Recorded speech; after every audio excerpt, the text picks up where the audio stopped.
అందరికీ నమస్కారం అండి. నా పేరు భరణి. నేను తీసుకోబోయే టాపిక్ ఏంటి అంటే 7 to 12 ఉన్న పిల్లలు, ఆ సంవత్సరం ఉన్న పిల్లల్ని మనం మల్టీ మేకర్స్గా ఎలాగా కన్వర్ట్ చేయాలి అన్నదే నా టాపిక్. మా పిల్లలకి వంట వచ్చు, ఇంటి పని వచ్చు, అన్నీ నెమ్మదిగా నేను 7వ సంవత్సరం నుంచి నేర్పడం మొదలుపెట్టాను. సో అది పిల్లలకి ఎలాగా ఇంజెక్ట్ చేయాలి అన్నదే చిన్న చిన్న టిప్స్తో నేను మీకు చెప్తాను. వాళ్ళకి పని చెప్పినట్టు ఉండదు, చేసినట్టు ఉండదు. ఓకే, పిల్లల్ని 1వ సంవత్సరం నుంచి 6వ సంవత్సరం 7వ సంవత్సరం వరకు కూడా వాళ్ళకి నిప్పని నీరని ఏమీ తెలియదు. వాళ్ళకి చిన్న పిల్లలు, వాళ్ళకి మనం చెప్పినా అర్థం కాదు, అందరం ముద్దే చేస్తాం, అది పెద్ద ప్రాబ్లమే కాదు. బట్ 6 నుంచి 7 వచ్చేసరికి వాళ్ళకి నిప్పంటే నిప్పని తెలుగు అర్థమవుతుంది, మనం చెప్పే మాట అర్థమవుతుంది. కానీ ఆగు అంటే ఆగట్లేదు అనుకోండి, అది రేపన్న రోజున మనకి చాలా ఇంపాక్ట్ పడుతుంది. సో 7 సంవత్సరాల నుంచి కూడా వాళ్ళని ఎలా అర్థం చేసుకోవాలి, వాళ్ళని మనకు నచ్చినట్టుగా ఎలా కన్వర్ట్ చేసుకోవాలి. ఫస్ట్ ఆఫ్ ఆల్ మనకి 13 నుంచి 19 సంవత్సరాల పిల్లలు టీనేజ్ పిల్లలు. సో ఓకే, వాళ్ళు ఎంతవరకు అనలైజ్ అవుతారు ఏంటి. ఇంకా 20 సంవత్సరాల పిల్లలకు వద్దాం, వాళ్ళు దేవుళ్ళతో సమానం, వాళ్ళు చెప్పింది మనం వినడమే మంచిది. కానీ ఈ 7 సంవత్సరాల నుంచి 12 సంవత్సరాల పిల్లలు ఉన్నారు చూసారా, అంటే అన్నీ తెలుసు, అన్నీ వచ్చు, ఏదో చేయాలన్న క్యూరియాసిటీతో ఉంటారు. దాన్ని మనం క్యాచ్ చేయాలి. మా పిల్లలకి చిన్నప్పటి నుంచి మా పెద్దమ్మాయికి పెయింటింగ్ అంటే ఇష్టం, చిన్న పాపకి పెయింటింగ్ అంటే ఇష్టం, పెద్దమ్మాయికి కుకింగ్ అంటే ఇష్టం. చిన్న పాపకి అది తినటం కూడా తక్కువే, వంట అదేం పెద్ద పట్టించుకోదు, పెయింటింగ్ రాత్రి 9 అయ్యేసరికి డ్రాయింగ్ గీసుకుంటుంది. తనకు అంతవరకు ఇంట్రెస్ట్ ఉంది. కానీ ఇంకొక సంవత్సరం పెరిగిందనుకోండి, తను కూడా మెల్లగా అన్ని క్లీనింగ్ అని అవన్నీ చేస్తుంది. ఆల్రెడీ మా చిన్న పాప బెడ్షీట్స్ ఫోల్డ్ చేయడం అని ఈ పనులన్నీ నెమ్మదిగా నేర్చుకుంది. కానీ ఇక్కడ వాళ్ళు మన మాట వినడం అనేది విషయాన్ని పక్కన పెడితే, మనం వాళ్ళ మాట ఎంత వింటున్నామన్నది వాళ్ళు చాలా బాగా అబ్జర్వ్ చేస్తారు. అంటే ఇప్పుడు నేను ఉద్యోగస్తుల గురించి మాత్రం చెప్తున్నానండి. చాలామంది మా ఫ్రెండ్స్ ఉన్నారు, వాళ్ళందరూ ఎంప్లాయీస్ అనమాట. ఎంప్లాయీస్ వాళ్ళ పిల్లలకి టైం ఇచ్చే పరిస్థితి లేదండి ఈ మధ్యకాలంలో. హౌస్ మేకర్స్ కూడా అదే పరిస్థితి అనుకోండి, అది వేరే విషయం. బట్ రోజుకి 1 గంట టైం అనేది వాళ్ళకి మనం ఇవ్వాలి, ఖచ్చితంగా ఇవ్వాలి. సరే, మీ దగ్గర గంట టైం లేదు, ఇదే మన పాయింట్. ఇప్పుడు గంటని 4 పావుగంటల కింద డివైడ్ చేయండి.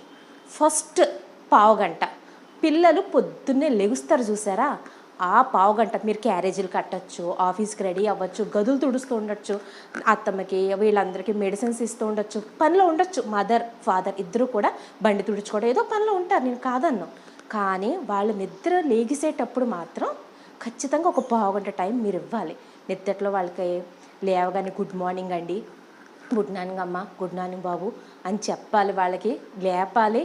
వాళ్ళు కాస్త బ్రష్ చేసుకుని మన ప్రపంచంలోకి వచ్చేదాకా కూడా కొంచెం నవ్వించడానికి ప్రయత్నం అయితే చేయాలి. మా చిన్న పాప లేవగానే చచ్చినా నవ్వదు, ఒక 10 నిమిషాలు నాతో కబడ్డీ ఆడేసుకుంటుంది. దానికి ఇప్పుడు 7 సంవత్సరాలు కంప్లీట్ అయినాయి.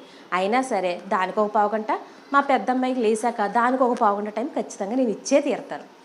నెక్స్ట్ పావుగంట వచ్చేసి మనం పిల్లల్ని స్కూల్కి తీసుకెళ్తాం, కానీ బస్సు ఎక్కించడానికి దగ్గర కానీ వాళ్ళకి షూ అది తొడిగాక వాళ్ళకి క్లాస్లో ఎగ్జామ్ పెట్టచ్చు, క్వశ్చన్స్ అడుగుతానని టీచర్ చెప్పుండొచ్చు, లేదా వీళ్ళు సరిగ్గా చదవకుండా ఉండొచ్చు, లేదా ముందు రాసిన ఎగ్జామ్లో మార్కులు తక్కువ వస్తాయేమో టెన్షన్ ఉండొచ్చు. ఇవేవి మనకు చెప్పరు, కానీ విసుక్కుంటారు, కోప్పడతారు, చిందులు తొక్కుతారు. ఈ స్కూల్ బస్సు ఎక్కించేటప్పుడు కానీ, లేదు ఇంటి నుంచి స్కూల్కి తీసుకెళ్ళేటప్పుడు కానీ నవ్వించండి. మంచి కామెడీ జోక్స్ ఇంకేం పెట్టించుకోదు. ఇంట్లో ఎవరైనా తిట్టినా, ఏదైనా మంచి చెడు చెప్పినా ఏం కాదు, వాళ్ళే మంచి మంచి జోక్స్ కానీ ఏదైనా చెప్పి ఫుల్గా నవ్విస్తూ స్కూల్ దగ్గర తీసుకెళ్ళి దింపేసి వచ్చేసేయండి. ఇంకా సాయంత్రం దాకా వాళ్ళ గొడవ మనకు ఉండదు. మళ్ళీ ఇంకొక పావుగంట సాయంత్రం బండి ఎక్కించుకొని ఇంటి దగ్గర తీసుకొచ్చేదాకా, ఇది చాలా ఇంపార్టెంట్ అండి. వాళ్ళు ఫ్రెండ్స్తో గొడవలు పడవచ్చు, ఎగ్జామ్ బాగా రాయకపోవచ్చు, లేదు బాగా ఎక్కువగా రాసేయచ్చు, బాగా ఆటలాడేయచ్చు, లేదా ఏదైనా దెబ్బ తగిలించుకోవచ్చు. స్కూల్లో ఏం జరిగిందో ఆ 8 గంటలో ఈ పావుగంటలో ఇన్ఫర్మేషన్ లాగేయాలి. మన పిల్లలంటే మన అద్దం, వాళ్ళ జీవితంలో మనకు తెలియకుండా ఏది జరగకూడదు, తెలియదంటూ ఏది ఉండకూడదు. కనుక్కోండి, ఏం జరిగింది, ఫ్రెండ్స్ ఎవరు ఏమన్నారు, బాబు ఏంటి నాన్న, ఏంటి రాసావే ఎగ్జాము, ఈ దెబ్బ ఎలా తగిలింది, ప్రతి డీటెయిల్ లాగేయండి. తప్పేం లేదు, నవ్వుతూను స్నాక్స్ పెడుతూను పావుగంట సేపు వాళ్ళని వదలొద్దు. నవ్వించండి. ట్యూషన్కి వెళ్ళే పిల్లలు ట్యూషన్కి వెళ్తారు, ఆడుకునే పిల్లలు ఆడుకుంటారు. అదేం పెద్ద ప్రాబ్లం కాదు. ఇంకొక పావుగంట పిల్లలు నిద్రపోయేటప్పుడు వాళ్ళని తల మీద నిమురుతూ ఒక్క పావుగంట కథ చెప్పండి. ఏదో ఒక చిన్న కథ చెప్పి శుభ్రంగా వాళ్ళని నవ్వుతూ నిద్రపోయేలా చూడండి. ఈ చెప్పాను చూసారా, పావుగంట మీరు నవ్వించడం అనేది ఉంది చూసారా, వాళ్ళని చాలా మోటివేట్ చేస్తుంది. రేపు అన్న రోజున మీరు చెప్పింది ఏదైనా సరే వాళ్ళు చేస్తారు. ఆగు అంటే ఆగుతారు. చాలామంది పిల్లలకి ఇప్పుడు ప్రాబ్లం ఏంటంటే ఆగు అంటే ఆగట్లేదు, చేతిలో విసురుతున్నారు. ఈ ప్రాబ్లమ్స్ మా పిల్లలు కూడా ఉండేవి. బట్ ఈ 7 to 12 years టైంలో మెల్లిమెల్లంగా అవన్నీ కంట్రోల్ చేసుకుంటూ నేను వచ్చాను. అది ఎలాగా, నేను చెప్పిన మాట వినాలి, నాన్నగారు చెప్పిన మాట వినాలి, అది కన్వర్ట్ చేయటం అనేది మీకు ఇది బెస్ట్ టైమింగ్ అనమాట. ఈ 5-6 సంవత్సరాలు అనేది మీకు బ్లాంక్ చెక్ లాంటిది. పిల్లల భవిష్యత్తు నిలబడటానికి టీనేజ్లో కూడా ఆగంట ఆగేలాగా మనం వాళ్ళని కన్వర్ట్ చేసుకోవచ్చు. సండే మాత్రం ఏకధాటిగా 1 గంట లంచ్ టైంకి ఇవ్వండి. లంచ్ టైం అంటే అందరూ కలిసి కూర్చుని చక్కగా నవ్వుతూ భోజనం చేయండి. అది వండిన పదార్థం ఏంటి, అది చికెన్ అవ్వండి, చేప అవ్వనండి, మీరు తోటకూర పప్పే వండండి, ఏదైనా వండండి, దానివల్ల ప్రోటీన్స్ ఏంటి, ఇదేంటి, అవేంటి అన్నీ కూడా ఎక్స్ప్లెయిన్ చేస్తూ సరదాగా నవ్వుతూ తినండి. భోజనం చేస్తున్నప్పుడు లెగిసి వెళ్ళిపోవడం, భోజనం చేసేటప్పుడు మనం పెట్టే పదార్థం గురించి వాళ్ళకి కంప్లీట్గా చెప్పండి. ఫ్యామిలీ అంతా నవ్వుతూ ఆ గంట సేపు ఎలాగ ఉండాలంటే నెక్స్ట్ మళ్ళీ సండే అందరం కలిసి ఎప్పుడు భోజనం చేస్తామా అని పిల్లలు ఎదురు చూసేలాగా ఆ గంటని మీరు క్రియేట్ చేయండి.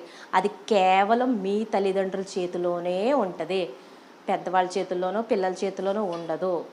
ఓకే, నేను చెప్పినట్టు రోజుకు 1 గంట, సండే 1 గంట కంప్లీట్గా మీరు మీ పిల్లలకి ఇచ్చినట్లయితే ఖచ్చితంగా వాళ్ళు మీ మాట వింటారు. అలాగే వాళ్ళు చెప్పిన ప్రతి మాట, ఈ మధ్య నేను ఒకటి గమనిస్తున్నానండి, పిల్లలు చెప్పేది అసలు పెద్దవాళ్ళు వింటలేదండి.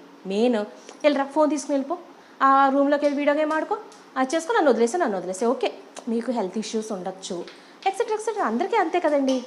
కానీ వాళ్ళు చెప్పేది లైట్గా వినండి. ఒక్క పాయింట్ వినండి, మొత్తం చెప్పేశాక మీరు విన్న పాయింట్ మీద వాళ్ళకి సమాధానం చెప్పి పంపండి, చాలు. ఓకేనండి, మీరు ఈ గురు పౌర్ణమిని బాగా ఎంజాయ్ చేస్తున్నారని అనుకుంటున్నాను. Thanks for watching. Bye friends.